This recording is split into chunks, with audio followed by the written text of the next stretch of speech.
item on the, oh, thank you. Now we're being recorded. So the first item on the agenda is the review of the JCP plans. Yes. Yeah, and recommendations. So, uh, Joe, if you don't mind, could we, instead of seeing the agenda now, look at that smart sheet? Yeah, I'll pull that up. And while Joy pulls it up, I'll just like a quick reminder. So those of you who participated in the review, huge gratitude and thank you. And I hope it wasn't too much of a trying experience. But I also am understanding that maybe not everybody had an opportunity to complete the reviews. So Okay. that was who? Oh, Andrew has not. I'm owning Okay. to my sins right now, I confess. That's okay. You're not the only one. So couple of things. Um, For one thing, I don't, if there are no reviewers' comments in the smart sheet, I'm not gonna make an immediate assumption that it means that the reviewers did not review the plans. I'm just gonna make an assumption that they may chose not to leave any comments. So that said, I may be completely mistaken. That's one. Second point is this. We still have two plans missing. One of them is a honestly kind of mystery that I'm trying to figure out what is happening here. So I got a verbal note, well, basically statement from Jefferson County that they've been submitting the plans, but it never came to our mailbox. And Joe, please correct me if I'm wrong. Have you seen it? No, I didn't see that coming. Right. So I'm still trying to follow up, like what is happening and where is it missing along the way. Now, second one is from Lincoln County. This one is really mysterious.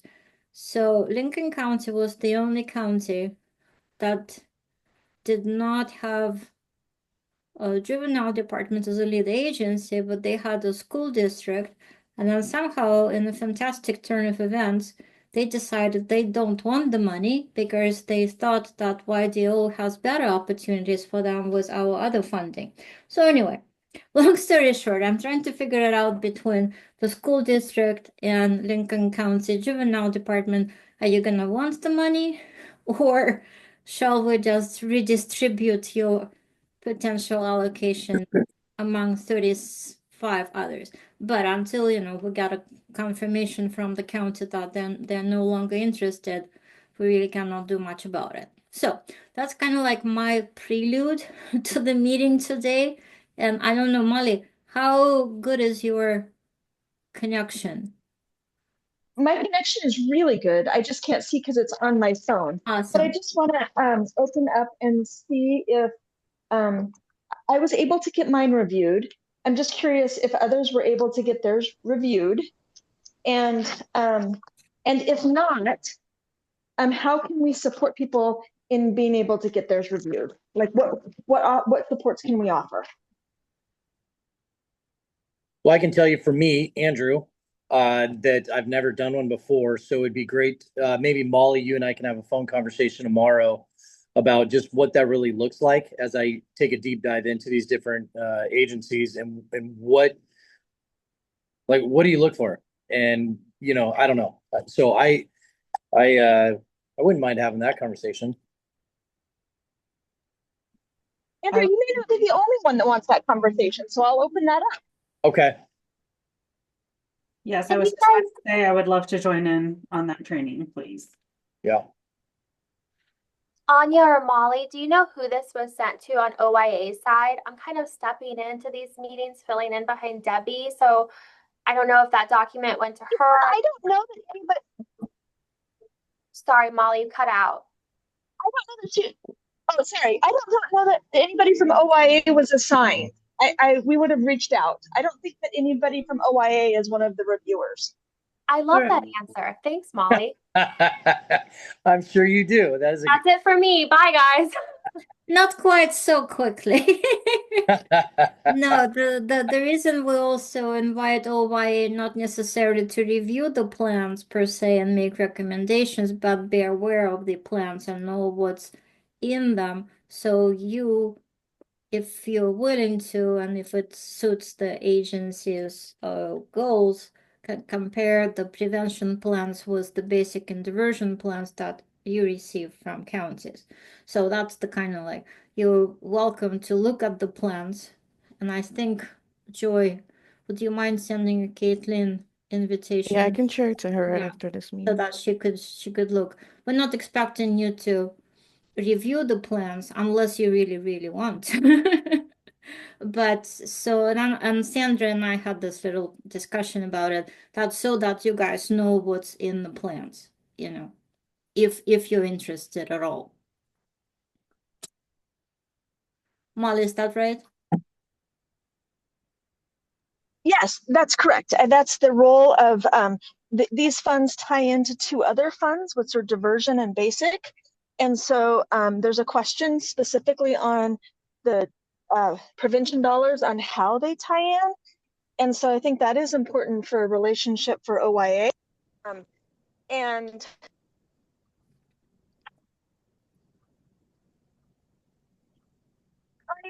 you want to talk a little bit about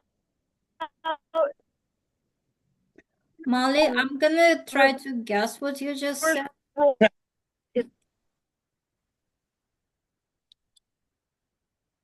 I don't know how to guess.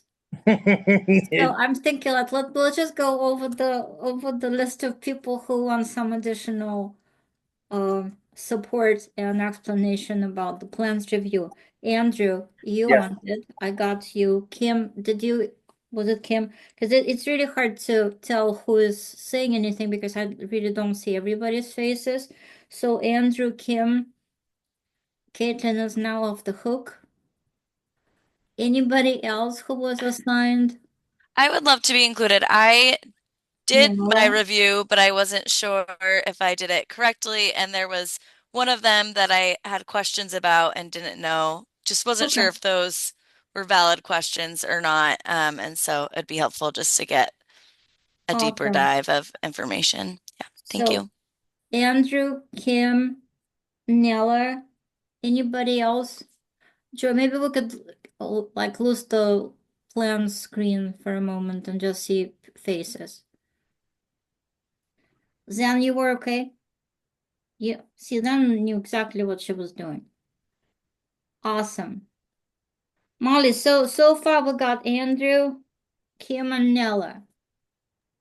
Okay, so Anya, actually, we could do a little bit of that right now because we don't have a deep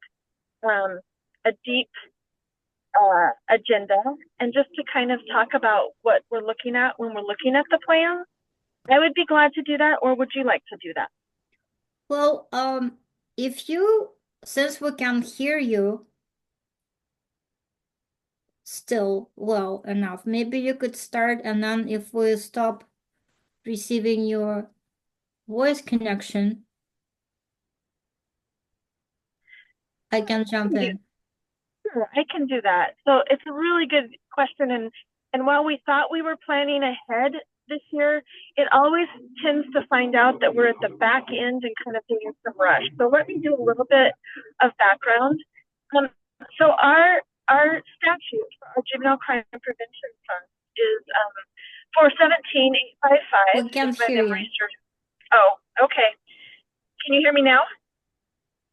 Maybe I cannot hear you. Everything is frozen now. I can hear Molly for whatever it's worth. Okay, Good. thanks, Noah.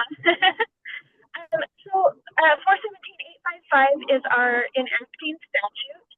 And so it kind of outlines what the funds are to be used for. And so when we're looking at our plans, we're looking at a target population of 10 to 17 years of age. And there can always be a little bit of skirting on that a little bit. Many plans do 12 to 18, sometimes right.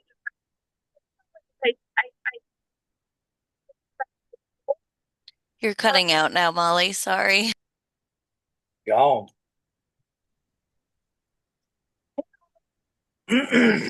Molly, we cannot hear you.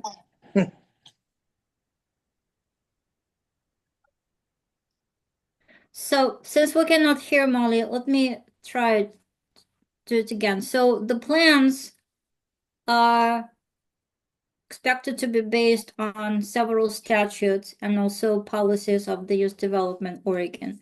So each template, well, each county template has, I think there are 7 questions, and the county is expected to answer each one of them. And the questions will range from what is your target population? And target population can be youth ages 8 to 17 who exhibit 2 or more risk factors on the juvenile crime prevention risk assessment scale. We have, by we, I mean the Youth Development Oregon and the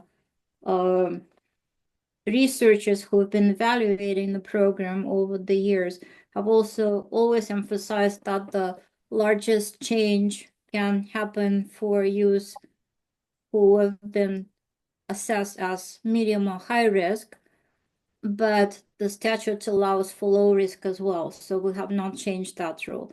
It's important because each plan has to ensure that juvenile crime prevention risk assessment will be used. We're also asking people to show whether you will be serving youth who have offended, and then their information would be entered into JJ's, Juvenile Justice Information System, or if it's a community-based program and the youth are at risk of offending but have not been entered into the Juvenile Justice Information System, then they use Data Manager, which is operated by the Oregon Department of Education. Like we have like those 2 things. And I'm jumping all over the place, but the idea of the plan is every county gets a certain allocation. So it's not a competitive grant. So it's not to be confused with other YDO grants. It's an allocation. It's based on Oregon statute that requires Youth Development Oregon to allocate funds to counties and tribes to engage in juvenile crime prevention efforts. And then there are the parameters. The age of youth, whether they're offending or have no history of previous offense. We ask to describe the services because the services need to aim at reduction of crime, reduction of delinquent behavior, increase in positive preventative factors such as family functioning, school attendance, reduction in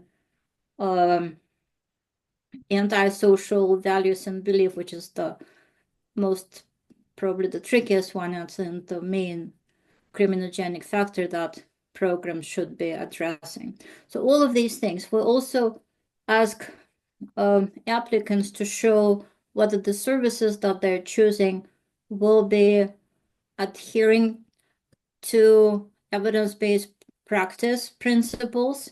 We do not require necessarily evidence-based programming off the list, but they have to show that the elements of the program meet those criteria, and the evidence-based checklist is included in the template, and applicants are expected to fill it out so we can get a gauge whether it meets the evidence-based practice requirements or not, because we have to internally report it to the judicial department, non-department, the committee of the legislature.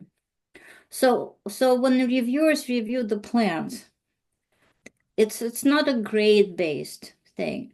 It's whether they answered the questions and whether the answers to the questions are meaningful. So for instance, if the people are not proposing to use something that's completely outrageous, like, probably the most standard bad practice is to take kids to see prisoners. right? So like scared straight practice is absolutely something we don't want to see in any of the plans. So if something strikes as something unacceptable, then you make a note that cannot possibly be a therapeutic environment that we encourage people to provide for the kids. So all of these things, again, it's not which plan is better, which plan is the best, which plan is the worst. It's whether people answered the question that were being put in front of them.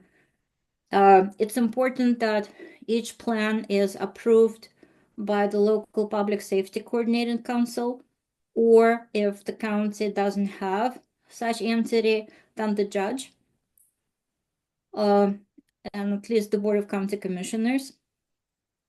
So those are the things. Now Lawrence here, who's just back from Greece, and we're so happy to have him back. Lawrence's part in reviewing the plans was mainly to look at whether the plans address the racial and ethnic disparities in the system, if they're found in the community that is applying for the funds, and whether they're exercising the cultural competence requirements. That's right, Lawrence. Do you want to help me here just for a second? Oh, absolutely. Thank you, Anya. So that's like Anya said, there's 7 questions or 7 areas that need to be filled out in the JCP plans. Question 6 deals with the cultural appropriateness of their plan and what they plan to do to address any racial and ethnic disparities within their counties or within their juvenile departments. This information is usually found in the Juvenile Justice Information System.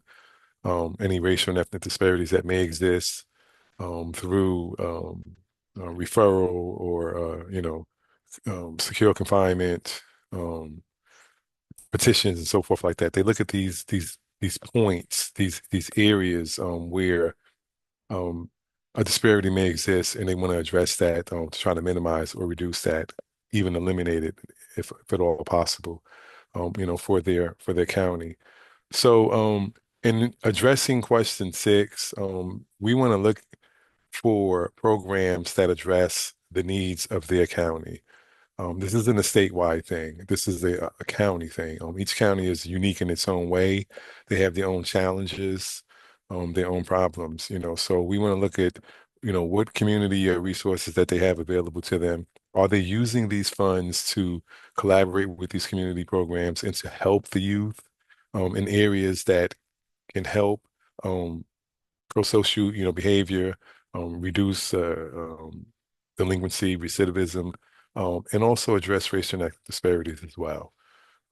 So really, the juvenile crime prevention plan is just that. It's a plan designed around helping youth stay out of the juvenile justice systems.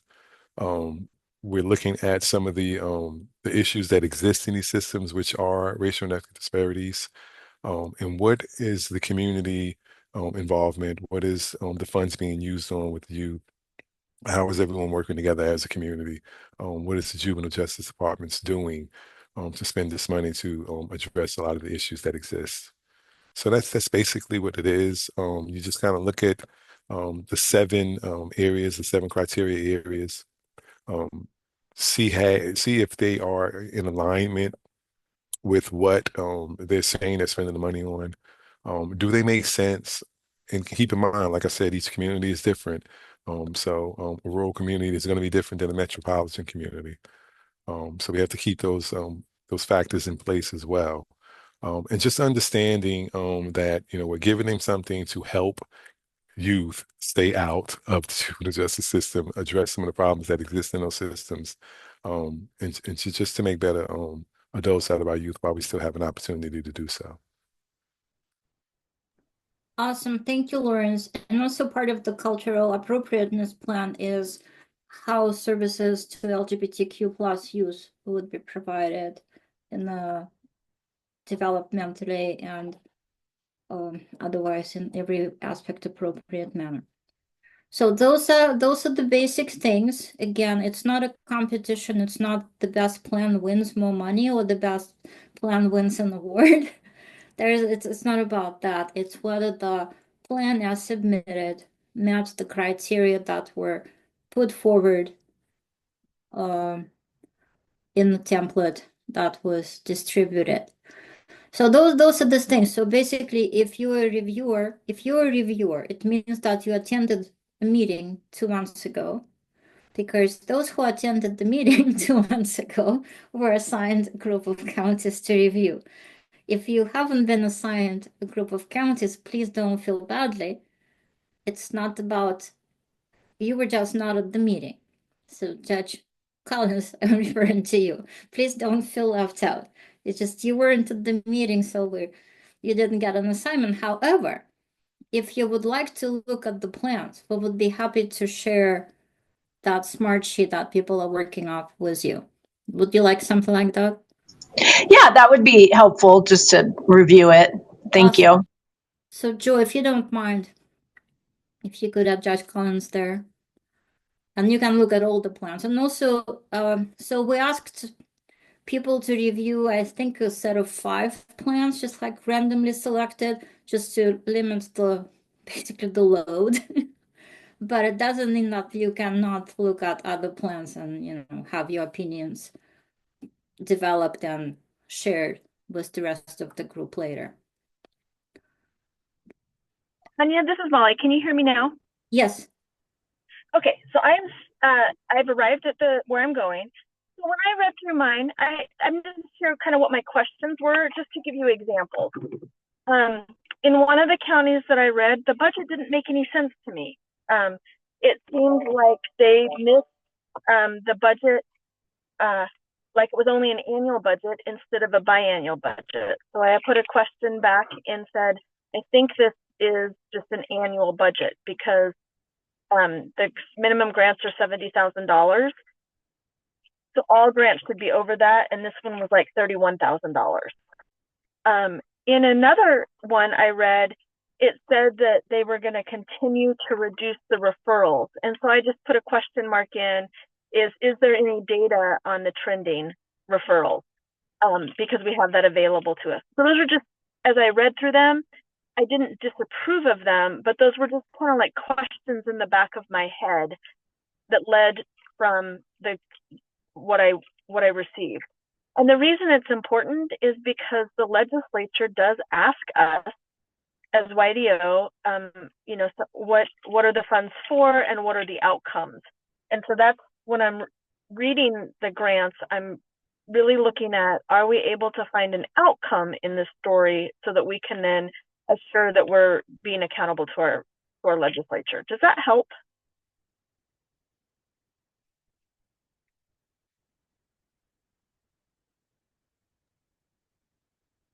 Yes, it does help. I still would like a little bit more hands-on training. And actually, even on the very most basic thing where I received the smart sheets, I have access to it, but I don't even know where to get the proposals that I'm reviewing. I don't have a link or anything to it. So just really on a very basic level, I would love to have kind of how to. Yes, that is very true. Joy, could you help? Could we pull up to show everybody on the smart sheet where to click to read the plan? Yes, I'll do that. So on the form, on the smart sheet form, on the first column over here where you see the attachment columns in here, if you just click on those, it will show you all of the documents for each of the counties. For instance, this is Baker County. This is their document. Benton County, if I click on this attachment, there's their plan as well. And then a couple of people also have like their lipstick letters, for example, or any additional supporting documents. Do you mind clicking on them just to see what it opens up to? Oh, yeah. Like, oh, you can't see the attachments? no, we need to see Oh, open them if you don't mind. okay. Like whichever one. Open this one. Can you see my screen? Can you see Baker County's plan? Yes. Okay. Thank you. And so some counties may have more documents than others, and it doesn't mean that the other counties are missing information. It just means No. it's the county No, information. just some counties have maybe more than one attachments if they have a separate letter from the local public safety coordinating council. Some counties may have more than that letter. They may have also approval from the bench. Some counties included the approvals within the body of the document. But going back to what Joe is showing you, those are requirements of the plan, the statutes that have to be followed. And Joe, since we have Baker County open, do you mind just going through and see those hold on for them for a moment? Yeah, the required elements of the plan. So those are the questions that are being asked. Planning process is important because it's a community plan. The plan cannot be submitted by one entity. It has to be reviewed and supported by the community. Okay, so that's why we ask those things. It's important to us to know what population will be served, views. If you don't mind going down. And non-services to be, programs to be funded. And slow down. Yeah, the JCP risk assessment tool, it's absolutely important. It's a fundamental part of the JCP prevention programming, because that's how we measure changes in risk and protective factors for youth who receive services. We also establish eligibility for service. And also those assessments help in case planning on an individual youth level. And then, Joe, if you could going down. So evidence-based practice, I mentioned that.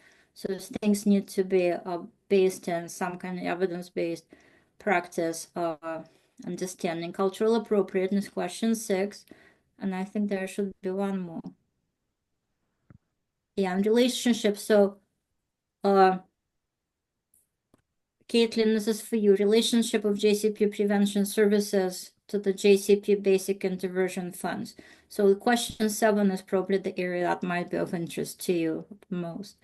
And are there any more questions? Yes, and budget. That's what Molly mentioned. This is also really important because one thing is like, is it the annual budget? Because sometimes people misunderstand it's using it as a for 1 year budget, but it's really for the 2 years.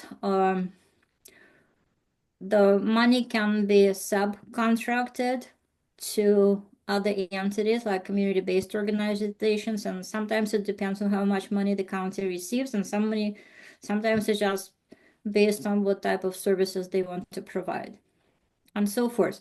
So, does this help, Kim? Thank you. Okay, so let's see faces now. Unless somebody has any more questions for the So budget. Anya, this is Yeah. this is Molly. So this is the budget is the other place to look at just for like abnormalities. Like if all of a sudden you see it's 1 FTE, but it's 170,000, it's just, well, maybe that's actually probably 2 years is probably accurate. But 1 FTE and it's 250,000, it's just one of those things to go, and just to think, is it a budget? It's just a question. It's not necessarily right or wrong, but those are the kind of things, if there's just something in it that makes you think twice, we can put those questions in the reviewer's comments. And then, because sometimes when we're writing grants, we miss things, and we just need, that's what the oversight is from our group. Right. So those the kind of things. And if you have questions, like any type of questions, like please feel free to put them in the comment section. We'll review. Lawrence has a question. Well, I just want to follow up to what Molly pointed out with the budget. If within that plan also there are some appendices, A, B, C, and D, and E. Appendix E is the budget. So if you go all the way down, there's an Appendix E, and some of them fill them out and some of them don't. They'll have it within the plan. But if there is an Appendix E attached and it is filled out, you can see where they're spending their funding or how they're allocating those funds to kind of help you answer some of those questions if you have some. If it's not there, then absolutely follow through with what Molly suggested, put those questions in. But this is just another piece of the plan that you can look at to see some of the information that you're looking for concerning the budget. Appendix C and D speaks about the cultural appropriateness in the LGBTQ plus area.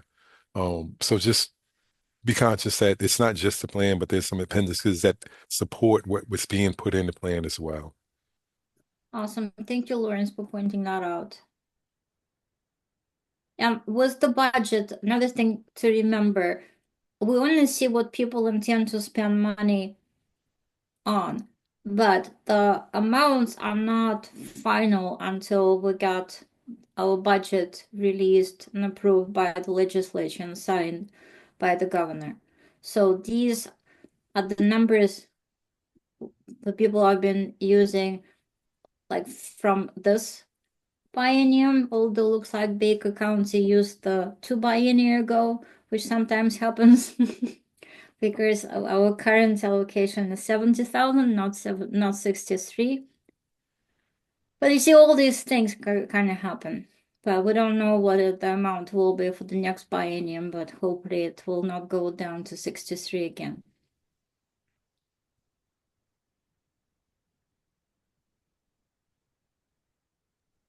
Thank you, Anya. And now looking back at the agenda, we need to get a deadline for everyone to get their information into Smart Sheets in kind of a timely manner. Can you help me walk through that a little bit, Anya? Certainly, well, our probably unrealistic hope was that we would be done today, but it doesn't look this way. So, but our absolutely extreme deadline is June 20 or June 12th. And the reason it's the absolute deadline is that's because the Youth Development Council will meet and they need to pass a vote to approve the plans or whatever other action there might be. So I would hope, okay, so 2 things. One, so the plans need to be absolutely, the review needs to be completed prior to that date. And I need to kind of figure out how to see my calendar and see you at the same time. It might take some. Okay. So that's a Thursday. That's the second Thursday of June. So we need to have them done probably by the Wednesday before. Would that be accurate?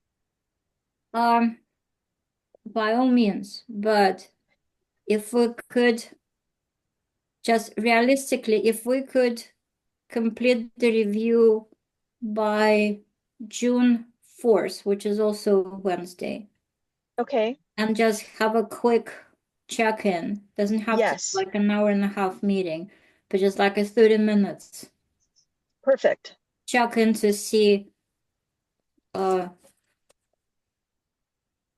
So basically to come up with recommendations. Are we forwarding all plans for approval? Are we still having some questions? Because that also gives us time to resolve some of the questions that can potentially come up between the 4th and the 12th. Perfect. Because like in mine, I had one. So yes, that would be wonderful. So if we could have just a 30-minute noon time on the 4th, if anybody could hop in and do that.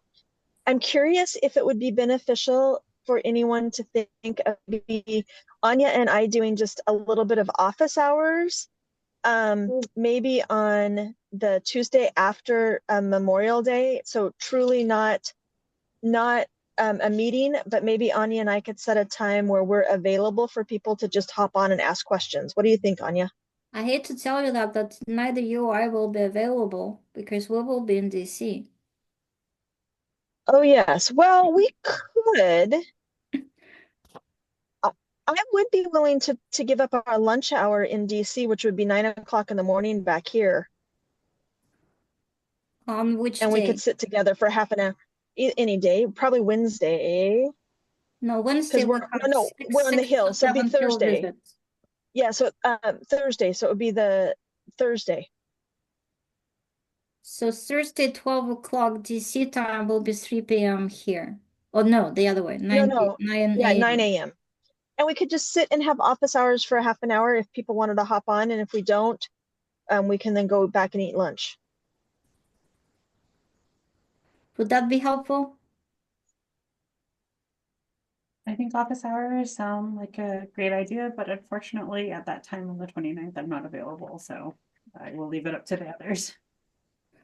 What about if we do like so if our deadline is 12 p.m. on June 5th, could we do an office hour on Monday the 2nd or Tuesday the 3rd? I am open both of those days. How about we'll send out like a little invitation, right? And Molly Kim, and I will by check all out means, just check our and ask calendar. us questions. Kim, we can put my phone. Anya and I can anytime. Just give us a call. I'm also open to that. Yeah, and another thing, yeah, just send us an email, call, instead of setting an office hour. But also, if we need to have more detailed conversation, then we can, just meet with you online. But June 4th is your absolute deadline. And we will send a reminder to those who are not able to join us today. And meanwhile, up leading to that date, please get in touch with Molly or myself or both of us if you have any clarifying questions. Will that work? I'm seeing some heads nodding. Thank you so much. I appreciate that. Awesome. I think that will work. But seriously, if you have a question, you don't have to wait until June 2nd or June 3rd. Just email your question between now and that time.